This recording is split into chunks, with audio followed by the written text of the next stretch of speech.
Today, we're diving into one of the most powerful metaphors in all of spiritual philosophy, straight from chapter 15 of the Bhagavad Gita. It's this incredible vision of our reality as a giant, cosmic tree that grows completely upside down. Okay, just think about that for a second. What if everything you see, feel, and experience is part of this massive, inverted tree? This isn't just some quirky image. It's actually a profound map of existence, one that's designed to make us question, well, everything. So the teaching kicks off with this really striking image of the Ashvattha tree. It's described as eternal, unexpendable, with its roots reaching up into the heavens and its branches cascading down into our world. And right away, the text tells us this is a big deal. To understand this tree is to get at the heart of the deepest spiritual truths. All right, so how do we even begin to unpack this? Let's break down this upside-down tree piece by piece and see how this ancient symbol maps right onto our lives today. First thing to know, the Ashvattha isn't a literal tree you'd find in a forest. It's a symbol for samsara, the material world we live in. It represents this complex, tangled web of life, desire, action, and consequence that we're all caught up in. So check this out. Every part of the tree means something. The roots aren't in the dirt, they're in the divine, the ultimate source of everything. The branches, they spread out and become all the different worlds and realities, including ours. And the buds, well, those are all the things we chase after. Pleasure, success, security, you name it. The objects of our senses. Now, the Gita doesn't just describe this amazing tree.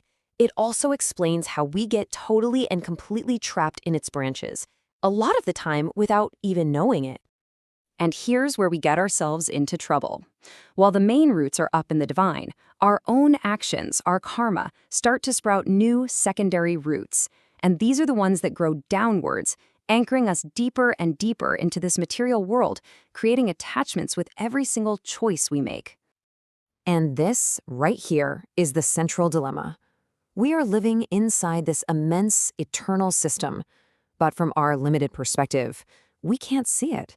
We can't see where it starts, where it ends, or even what its true shape is. It's like we're lost in a forest that's so massive, we can't even comprehend its scale. So if we're all stuck in this giant, invisible tree, what do we do? How do we get out? This is where the philosophy stops being abstract and gets really, really practical. The Gita doesn't leave us hanging. It offers a clear, actionable solution. The path to freedom, it turns out, isn't about physically escaping the world. It's about fundamentally changing our relationship to it. And to do that, you're going to need a very special kind of tool. The answer isn't a physical axe. It's a psychological one, a sangha, or non-attachment. It's this ability to live, to act, to experience the world without being completely tied to the results of what we do, or a desperate craving for the buds on the tree. It's all about cutting those secondary roots that we ourselves create. The Gita basically lays out this 4-step game plan. First, you have to see the tree for what it is. Then, you wield that weapon of non-attachment to sever the roots of your own entanglement. And the final step? You start to seek the ultimate source, that main root where the whole tree began. The whole goal isn't just to get free from the tree, but to get free to reach its source. And this destination is described as a state of pure consciousness. It's a reality so far beyond our physical universe that it doesn't need the sun or the moon for light, because it is light itself.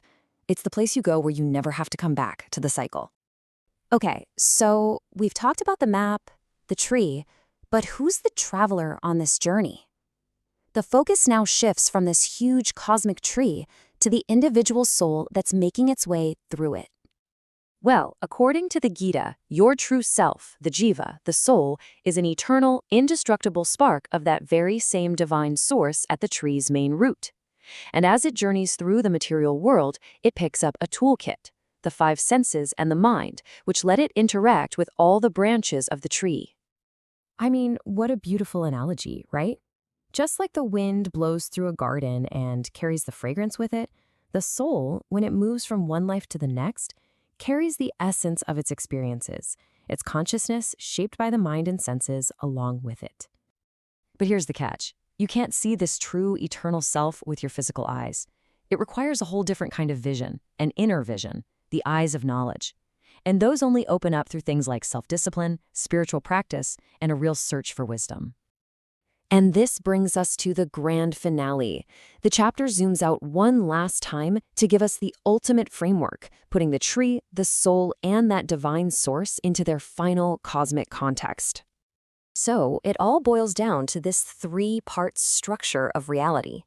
You've got the perishable, Kshar, that's the tree itself, the material world.